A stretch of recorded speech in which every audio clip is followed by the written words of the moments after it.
objectives for this presentation is to define anterior compartment syndrome, identify the pathomechanics, and discuss the clinical manifestations, discuss the functional limitations, evaluate the tested measures, distinguish the characteristics of similar conditions, review the rehabilitation process, and discuss the likely outcomes.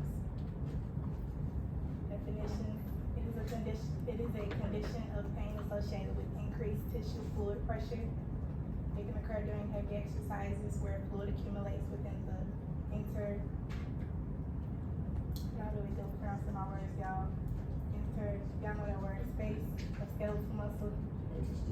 Thank you so much, Dr. Carter. The patient will present with, which will cause limited expansion of fascial compartments, which will, due to the cause of capillary occlusion and eventual cell hypoxia and cell death, it can lead to those things. And the two categories are acute and chronic.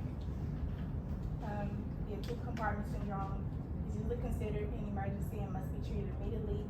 Causes could be due to restrictive bandages, crush injuries, and/or blow to the limb.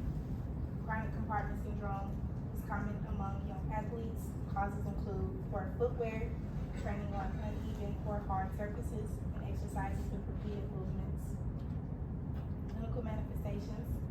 The signs are palar, pulselessness, motor weakness, and shining erythematous skin overlying the compartment in the lower extremities. Severe pain exacerbated with the passive stretch of the forearm muscles is also a sign. Symptoms include pain, paralysis, anesthesia, and swelling. Pain, especially disproportionate pain, is often the earliest symptom. Functional limitations include exercising, performing sports, difficulty performing IEDs such as cooking and housekeeping, and difficulty performing ADLs such as dressing, eating, mobility, and transfers.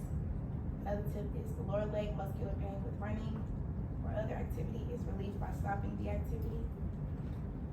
Some tested measures.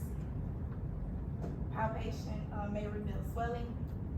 Circumference measurements when you compare the difference between the other extremity. Intracompartmental pressure measurement measures the intracompartmental tissue fluid pressure. A positive test is if the pressure is above 30 mmHg. And of course, you can always perform imaging tests. And the Stryker system is the device that most physicians will use to measure the intracompartmental tissue fluid pressure.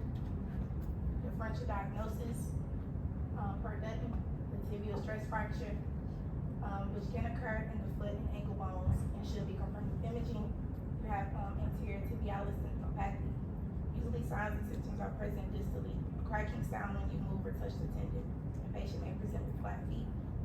You have shin splits, which pain can occur from activities other than exercises. Pain lessens after patient stops activity. And shin splints have no symptoms related to the nerves. The rehabilitation process for acute compartment syndrome, you want to do conservative intervention, which is removal of the constricting splint, dressing or cast. Surgical intervention is a fasciotomy, which is performed for patients whose symptoms don't resolve quickly. And also a fasciotomy will drain the swelling and ease the pressure in the compartment. Patient will stay in the hospital until pressure is normal. Usually after surgery, the patient should receive physical therapy to rehabilitate motion, strength, and function. During the maximum phase, you want to control the edema so you can perform some soft tissue massage. Make sure that you're doing that massage from distal to proximal. You can perform some strengthening such as submax isometrics. An example of that would be ankle four-way. I hope some of you all got to see that over the summer during your CI situation. I know I did. You can do some quad sets. And then hip four-way. There's some range of motion, non-weight bearing, ankle passive range of motion, and active range of motion. Again, ankle four-way, and also the ankle alphabet. And also the maximum phase should last 0 to 3 weeks.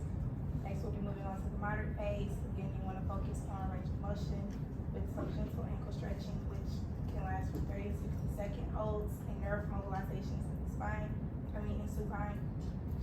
You can work on some strengthening, which an example of that would be open chain ankle four-way with TheraBand. You can work on some balance and proprioception, double leg squats, hip training, cardio. You can have your patient on a stationary bike, treadmill, and if you have a fancy facility, you can do swimming.